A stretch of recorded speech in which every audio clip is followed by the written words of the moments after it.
하나님 말씀 마태복음 10장 24절부터 33절입니다.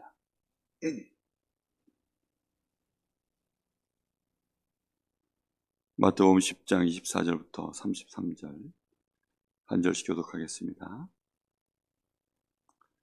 제자가 그 선생보다 또는 종이 그 상전보다 높지 못하나니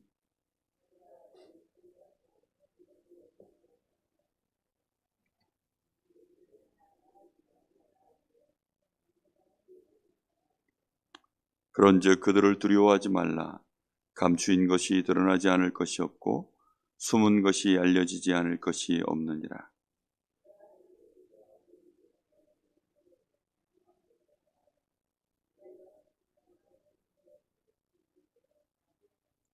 몸은 죽여도 영혼은 능히 죽이지 못하는 자들을 두려워하지 말고 오직 몸과 영혼을 능히 지옥에 멸하실 수 있는 이를 두려워하라.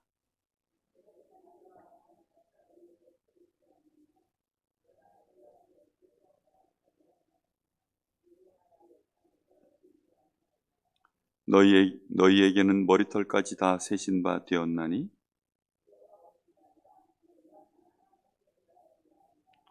누구든지 사람 앞에서 나를 시인하면 나도 하늘에 계신 내 아버지 앞에서 그를 시인할 것이요 누구든지 사람 앞에서 나를 부인하면 나도 하늘에 계신 내 아버지 앞에서 그를 부인하리라. 아멘. 이 짧은 얘기 속에 예수님께서 두려워하지 말라 이 말씀을 3번이나 하고 계십니다. 그 말인즉 우리에게 두려워할 일이 있을 것이기 때문에 예수님이 두려워하지 말라라고 말씀하는 것입니다. 우리가 정확하게 이 복음을 전하면 틀림없이 우리를 대적하는 자, 우리를 공격하는 자들, 또 우리를 거짓으로 모함하는 자들, 또 착각하여서 우리를 완전히 무너뜨리려고 하는 그런 사람들이 반드시 있습니다.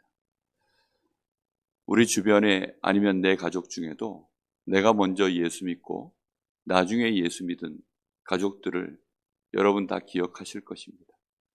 저희 아버지가 저희 어머니를 이렇게 교회 못 나가게 또 새벽 예배 가니까 새벽 예배 가는데 그걸 또 못마땅한 정도가 아니라 그것 때문에 얼마나 아버지가 어머니를 힘들게 했는지 제가 어렸을 때 봤거든요. 근데 이유가 별 게 없어요. 교회 간다고.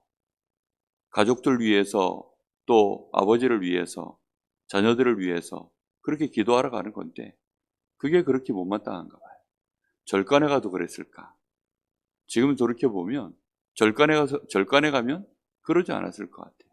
그런데 교회 간다고 핍박하는, 저는 제가 듣기로 절간에 가서 뭐 이렇게 기도한다고 그런 식으로 힘들게 가족들이 막 박해하고 그런 얘기는 별로 못 들어본 것 같아요.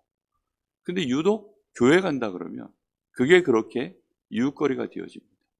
박해하고 핍박하고 그것 때문에 심지어는 막 심각한 싸움이 일어나고 그런 일들이 왜 그렇습니까? 그게 영적으로 틀림없이 뭔가가 다르기 때문에 그렇습니다. 우리가 알든 모르든 틀림없이 사단은 존재하고 있고 사단은 이 복음이 증거되어지는 것을 가장 두려워합니다. 그러다 보니까 어떻게 하든지 간에 이 복음을 없애버리려고. 저는 한번 이렇게 이제 우리 목사방이나 아니면 저희들 동기들 방에 그 올라오는 글들 중에 보면 아니 국회의원 한 70여 명이 교회를 이렇게 없애버리자는 그런 법안을 내는, 아예 대놓고 교회를 없애버리자는 법안을 이렇게 내는 그런 국회의원들 70여 명이 결의를 해서 그렇게 내놓은 그 국회의원 명단이 쭉 나오는 거 보면서요. 이름이 너무 확실하게 70여 명이 나오니까 이게 뭐 그런 일이 있었다, 뭐 그런 일들이 소문이 있다 이런 게 아니라 그들 이름이 70여 명이 아예 나와 있어요. 그러면서 아예 교회를 없애버리자. 아니 이게 말이 됩니까? 아니 그런데 국회의원들이, 우리나라 현직 지금 국회의원들이 그렇게 교회를 없애버리는 법안을 올렸다는 거예요. 그래서 이런 인간들은 절대 우리가 속지 말고 이런 인간들 이름 정확하게 알아서 혹시 강원도에 있나 그런 사람이 있나 하고 보니까 강원도에는 없어요. 그러니까 타 지역에는 그런 사람들 나오면 기독교인들이 모르고 또 이제 찍어줄 수가 있죠. 그러니까 찍어주지 못하도록 아예 이름을 이렇게 공개를 해놨더라고요. 근데 이런 일들이 지금도 실제 벌어지고 있습니다. 그럼 그 사람들이 왜 그럴까요? 또 보니까 뭐 알 수 없는, 이게 진짜인지 아닌지는 몰라요. 근데 국회의원의 어떤 필체 그대로를 가지고, 아니 그 지금 북한의 지도자를 그를 갖다 칭송하고 그를 갖다가 막 굉장히 막 이렇게 자기가 그 사람 밑에서 일하고 싶다라고 그런 식으로요. 뭐 아예 이렇게 자필로 이렇게 글 쓰고 서명하고 그런 것들이요. 사진이 찍혀가지고 그게 또 막 이렇게 올라와요. 야, 저는 그런 걸 보면서 그게 사실인지 아닌지는 모르죠. 근데 이 사람들 생각 속에, 머릿속에 다른 기준이 그러니까 들어가 있는 것입니다.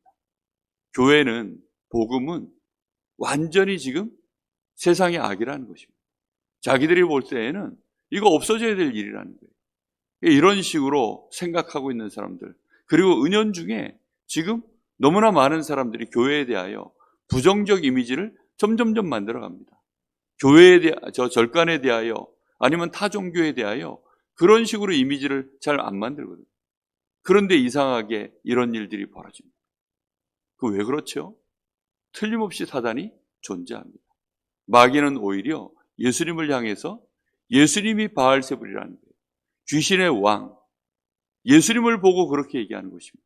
그게 말이 됩니까? 예수님이 지금 귀신을 쫓아내고 병든 자들을 고치고 이런 일들을 하는데 그걸 보고 귀신의 왕을 힘입어서 그리한다라고 얘기합니다. 그러면서 제자들에게도 말도 안 되는 그런 이제 굴레들을 자꾸 씌우면서 핍박을 가하는 것이죠.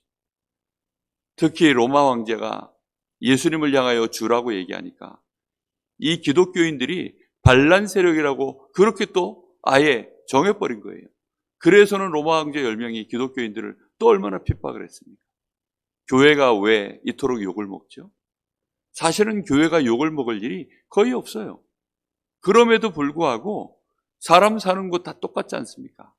사람 연약하고 사람들 실수하고 다 똑같아요. 오히려 교회가 실수가 덜할지도 모릅니다.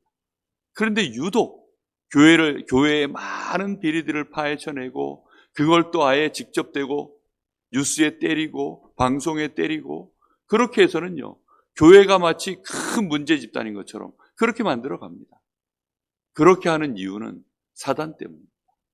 사단이 틀림없이 존재해서 활동하고 있기 때문입니다. 여러분 가정 가문 안에 이 흑암 세력이 분명히 활동하고 있습니다. 그래서 우리는 두려워하지 마셔야 됩니다. 사단이 이용할 수 있는 도구는 그래봤자 우리의 육신만 죽일 수 있는, 우리의 영혼까지는 손댈 수 없는 그런 세상 시스템, 세상의 권력, 그걸 가지고 공격할 뿐이라고 분명히 예수님 말씀하고 있습니다.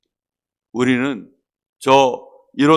지금 교회 안에서 우리가 들은 이 복음, 우리가 성경을 통해서 우리가 하나님의 성령의 감동으로 우리가 깨달은 이 복음, 그래서 내가 받은 이 구원의 놀라운 은혜, 이것을 예수님이 분명히 말씀하십니다.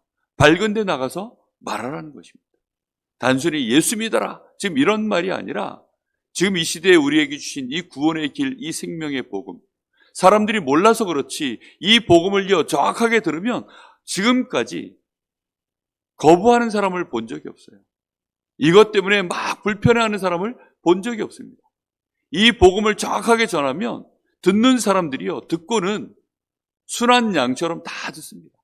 이게 자기 문제를 성경을 가지고 정확하게 밝혀주니까요. 그 누구도 이렇게까지 자기의 문제를 진단해 주는 것을 들어본 적이 없었거든요. 이 전부 자기 얘기를요, 너무 속속들이 하니까. 저는 지금도 어딥니까? 동호대학, 거기에 간호학과 교수가 제가요, 이분한테 불신자 상태 6가지, 앞에 몇 가지 지금 얘기하고 있는데, 이분이요, 깜짝 놀래가지고, 저를 막 이제 갑자기 자기가 스케줄이 생겼다고, 목사님 그만 가보셔야 될 것 같다는 거예요. 아니, 왜 그런가 했더니, 이분이 자기 얘기를 갖다가 누구한테 듣고 와서 직접 대고 얘기하는 줄 알고, 막 이분이 너무 놀래가지고, 그래가지고 나보고 가라 그런 거예요. 교수들 중에, 엘리트들 중에 가정이 올바른 집들이 없습니다. 이러면서 이제 제가 첫 소론을 뗐거든요. 이분이 알고 봤더니 지금 자기 남편하고 이혼 직전인 거예요. 그러니 그 얘기를 누군가한테 듣고 온 줄 알고 이분이 너무 당황이 돼가지고 막 확인을 할 길은 없으니까. 불신자들은 지금 불신자 상태 6가지 사실은 고스란히 당하고 있습니다. 그걸 성경을 가지고 정확하게 진단해주고 거기에 대한 답이 오직 그리스도입니다. 이 얘기를 들으면 사실상 영접은 못할지라도 당신 말은 터무니없습니다. 당신 말은 거짓말입니다. 이런 사람을 본 적이 없다니까요. 우리는 이 복음 광명한 데 나가서 말해야 되고 우리의 지붕 위에 올라가서 말해야 될 줄로 믿습니다. 그래서 우리는 이 일에 우리의 현장에 광명한 데서 말할 수 있는 시스템, 정말 높은 지붕 위에 올라가서 말하는 것 같은 시스템 세워야 됩니다. 그래서 교회가 얼마든지 이 지역의 모든 사람이 이 복음을 다 듣도록, 이 복음을 들을 때에는요, 저 사단에게 붙잡혀 있는 영적으로 완전히 이상한 그런 사람들 말고는 이 복음을 전하는데요, 자기들에게 직접적인 육신적인 경제적인 손해가 오지 않는 한, 자기들의 자리에 위협을 가하지 않는 한 그런 사람들 말고는 사실상 박해를 하지 않습니다. 사도행전을 여러분 잘 읽어보시면 또 교회사를 잘 보시면 정말 정확한 복음 전할 때에는 박해하는 자가 없어요. 오히려 이 복음 가지고 논쟁을 하고 더 대화하고 싶고 이러지, 실제적으로 자기가 안 믿으면 안 믿었지, 이것 때문에 틀렸다, 너희들이 터무니없는 말을 한다, 이렇게 하지 않습니다. 바울 사도가 오죽하면 내가 가이사 황제에게 가야 되겠다는 것입니다. 가이사 황제에게 가서 그에게 정확한 복음 말하겠다는 것입니다. 말을 하면 어떻게 될까요? 아, 우리가 오해하였구나. 이들이 반란 세력이 아니라 내가 가지고 있는 이 문제에 나도 모르고 있었는데 이 문제에 대한 정확한 답을 가지고 있는 자들이요, 내가 당하고 겪고 있는 이 문제를 해결할 수 있는 답을 가진 자들이 기독교인들이구나. 거기에 대하여 인정할 것입니다. 느부갓네살 왕이 밤에 꿈을 꾸지 않습니다. 꿈을 꾸는데 그 꿈에 대하여 자기가요, 이 답을 말해줄 자가 없는 거예요. 그러니 사람들이 전부 모르고 있는데 술객들도 답을 줄 수 있는 줄 알고, 아니면 여러 가지 지혜 있는 자들, 자기 밑에 있는 부하들이 답을 줄 수 있는 줄 알고 그들 앞에 가서 얘기를 했는데 아무도 답을 못 줘요. 그때 다니엘이 나와서 얘기하지 않습니다. 임금님이 꾼 꿈은 이러합니다.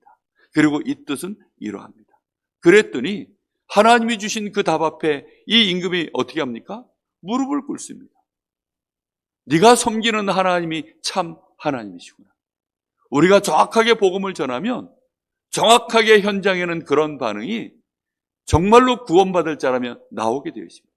그리고요, 지혜 있는 사람이라면 마음으로 혹시 내가 예수님을 영접할 수 없는 지금 사단에게 붙잡혀 있기 때문에 영접은 못하더라도 마음으로부터요, 인정할 수밖에 없는 일이 벌어지는 것입니다. 그래서 우리는 담대하게 두려워하지 말고 이 복음을 증거하는 한 주간의 삶, 우리가 기도해야 될 줄로 믿습니다. 내 주변에 있는 사람들 두려움 없이 그들 앞에 이 복음 정확하게 어찌하면 증거할까? 하나님 이 사람에게 이 복음 증거되기를 원합니다. 어제 우리 이순근 권사님이 잠깐 이제 전도학교 마치고 나서 뭐 단풍 구경 가자 이래 하셔가지고 우리 장로님하고 저희 황 권사님하고 모시고 저 소금강의 장관 계곡에 이렇게 주차장에 갔다 왔어요. 거기 주차장 갔는데 정말 단풍이 좋더라고요. 근데 거기 할머니 3명이 앉아가지고 뭘 팔아요. 그랬더니 이 권사님이 저쪽 가서 사진 한 장 찍읍시다 그러더라고요. 보니까, 눈치를 보니까 이제 저분들한테 가서 뭐 이렇게 사진 한 장 찍고 복음 전하려고. 근데 하시는 말씀이 그래요. 이 산골에 살면서 누가 와서 저 사람들한테 복음을 말해줄, 복음 들을 기회가 있을까요? 그러면서 가서 저쪽 가서 사진 한 장 찍읍시다 그러시더라고요. 정말 복음 들을 기회들이 있을까요? 우리 주변에 있는 사람들이 자기들 혼자 이런 상상 저런 상상하면서, 아니 바로 옆에 있는 남편에게도요, 우리는 얼마나 오해합니까? 아니 자기 바로 옆에 있는 자기 부인도 정확하게 몰라가지고 우리는 얼마나 오해합니까? 우리는 내 자식도 제대로 몰라가지고 얼마나 엉뚱한 생각합니까? 그러니 교회에 대하여 사람들이 만들어 놓은 이미지가 있어요. 교회에 대하여 사람들이 씌워놓은 프레임이 있다니까요. 사단이 그렇게 지금도 교회를 계속 공격합니다. 우리가 아니면 이 틀을 깰 자가 없는 줄로 믿습니다. 우리 예수님이 욕을 먹고 있어요. 이유가 없습니다. 우리 교회가 욕을 먹고 있습니다. 아니, 왜 내가 섬기는 우리 주님이 욕을 먹어야 됩니까? 아니, 왜 내가 섬기는 이 교회가 욕을 먹어야 됩니까? 우리 주님이 지금도 마귀가 말도 안 되는 예수님을 향하여 귀신의 왕이라고 하고 있어요. 교회를 향하여, 예수님을 향하여 그 앞에 지금 개자가 붙어 있어요. 말이 됩니까? 기독교라는 말이 그게요, 예수 믿는 그리스도의 이거를 한자로 만드는 게 이게 기독교입니다. 근데 그걸 갖다가 지금 개자를 붙여놨다니까요. 우리 주님이 왜 욕을 먹어야 됩니까? 그들 앞에 우리의 인격을 드러내라는 것도 아닙니다. 우리의 실력을 드러내라는 것이 아닙니다. 정확하게 예수님이 누구신지 말해주라는 것입니다. 우리 주님을 정확하게 말해주는 일에 우리가 두려움 없이 나아갈 때 하나님이 우리에게 분명한 주권을 가지고 우리를 보호하시고 인도하시는 증거들이 나타날 줄로 믿습니다. 우리의 현장에 이 복음 들어야 될 자들 가득합니다. 그래서 우리는 우리의 생애를 어찌하면 이 지역에 복음을 전할까? 지금 어린 심령들 복음 받지 못하도록 얼마나 지금 법으로 다 막아놨는지요. 그래서 그 법을 뚫으려고 아이들의 뜰도 기도하면서 우리가 준비하자는 것입니다. 아예 법적으로 우리가요, 모든 지금 막혀있는 담들을 허물고 그들을 만나서 복음을 전할 수 있는 시스템을 깔자는 것입니다. 여러분, 가정에서 일어나는 전도운동은 공산주의자들도 못 막습니다. 로마의 저 10명의 황제도 가정에서 일어나는 복음운동은 막지 못했습니다. 그 증거로 로마가 결국은 250년 만에 복음화돼 버렸어요. 우리의 가정에서 어떤 법적인 굴레를 씌워도 우리의 가정에서 우리가요, 말씀운동하고 관계를 쌓아서 그들에게 이 복음을 전하는 데는 아무도 막을 자가 없습니다. 심지어 그것이 법으로 막아도 그것은 막을 수가 없는 일입니다. 그러니 북한에도, 저 중국에도, 심지어는 저 모슬람 그런 국가 안에서도 복음운동은 계속 일어나고 있습니다. 성경적인 전도운동은 아무도 못 막습니다. 그래서 우리는 이 성경적인 전도운동, 그냥 복음 내가 아는 사람에게 한 사람에게 전하는 수준이 아니라 정말 이 강릉 지역에 성경적인 전도운동을 가지고 모든 사람에게 이 복음이 전파되어지는 이 일에 하나님이 우리를 사용하시려고 지금 이 시대에 우리 교회를 세우신 줄로 믿습니다. 우리 교회를 처음 세울 때부터 성경적인 전도운동하는 교회 남기려고 하나님이 처음부터 그 중심을 가지고 세운 교회입니다. 여러분, 우리 교회가 또 여러분이 하나님 앞에 그 일에 쓰임 받으려고 부름받은 줄을 아시고 오늘도 하나님 앞에 그 마음을, 그 중심을 온전히 회복하는, 혹시 이 일에 내 마음속에 여러 가지 방해하는 여러 가지 생각들이 있다면 그것과 싸우시기 바랍니다. 그리고 그 마음의 정체가 무엇인지 정확하게 한번 하나님 앞에 기도하시면서 찾아내시기 바랍니다. 사단이 우리를 속이고 우리의 마음속에 어둠을 집어넣고 우리도 모르게 불신앙을 집어넣고 여러 가지 우리 마음속에 안 된다라고 하는 절대 불가능의 생각들을 이런저런 식으로 합리적으로 집어넣었을 것입니다. 그 정체를 깨버리시고 오늘 이 새벽에 기도하시다가 새 힘을 얻는, 성령의 감동을 받는 시간 되어지시기를 예수님의 이름으로 축복합니다. 기도하겠습니다. 하나님께 감사를 드립니다. 우리를 이 지역복음화의 일꾼으로, 우리 교회를 이 지역복음화해야 될 교회로 하나님이 세우시고 우리를 부르신 것을 감사를 드립니다. 우리 사랑하는 성도들, 우리 모든 렘넌트에게까지 한 사람도 예외 없이 오직 성경적인 전도운동, 마가의 다락방에 모였던 그 교회의 모습으로 하나님이 저희들을 부르신 줄로 믿습니다. 주의 성령께서 우리와 함께 하시니 하나님, 저희들이 어떤 경우에도 두려워하지 말게 하여 주옵시고 우리의 머리카락까지도 세심바 되셨다고 하셨사오니 하나님의 절대 주권 속에서 우리의 인생이 있음을 깨닫게 하시고 하나님이 우리의 편이 되셔서 우리를 축복하시며 우리가 이 복음 때문에 하나님 앞에 중심을 담아 우리가 기도하고 전도하기로 우리의 마음에 작정하는 순간부터 냉수한 그릇도 상을 잃지 아니하도록 하나님의 역사를 하나님이 모든 준비하신 은혜로 우리에게 쏟아 부으실 줄로 믿습니다. 하나님, 사단이 속이는 말에 더 이상 우리 주님이 욕을 먹거나 교회가 오해를 받거나 핍박을 받거나 하나님 우리에 대하여 오해되어져 있는 모든 오해들, 하나님 정말로 우리가 현장에서 정확한 복음 증거하는 것으로 이제는 이 지역의 모든 사람이 하나님을 찬양하고 우리 교회 때문에 지역이 살아나며 안디옥 교회와 같이 모든 사람이 정말로 이 지역의 사람들이 칭송할 수밖에 없는 그런 참된 역사가 우리 교회를 통하여 일어날 수 있도록 하나님 우리 성도들이 꿈꾸게 하여 주옵소서. 우리 성도들이 나의 현장에서 이 일을 하나님 앞에 결단하고 정말로 기도할 수 있도록 축복하여 주시옵소서. 우리 교회가 하나님 이 강릉 지역에 하나님 2300 제자 하나님 세울 수 있는 교회 되어지게 하여 주옵소서. 200명의 목회자 2만 중직자 강원도에 세울 수 있는 교회가 되어질 수 있도록 주님이 역사하여 주시옵소서. 살아계신 우리 주님 예수님의 이름으로 간절히 기도하옵나이다.